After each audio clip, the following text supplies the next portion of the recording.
કેન્દ્રીય નાણામંત્રી નિર્મલા સીતારમણજી દ્વારા લોકસભામાં કેન્દ્રીય બજેટ 2026-27 રજૂ કરવામાં આવ્યું હતું। આ બજેટને નિહાળવા માટે પોરબંદર જિલ્લાના વિવિધ સ્થળોએ વિશેષ આયોજનો કરવામાં આવ્યા હતા, જ્યાં ભાજપના અગ્રણીઓએ આ બજેટને આવકાર્યું હતું।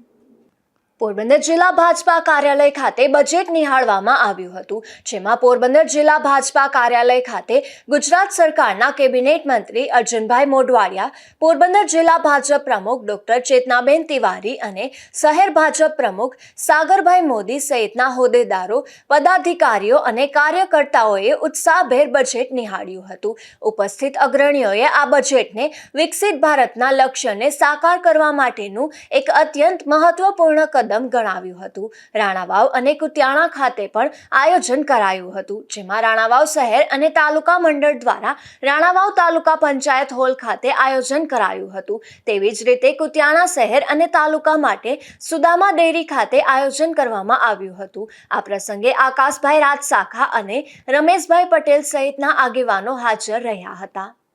નિપુલ પોપટ સાથે અશોક થાનકી, ગુજરાત ન્યૂઝ, પોરબંદર।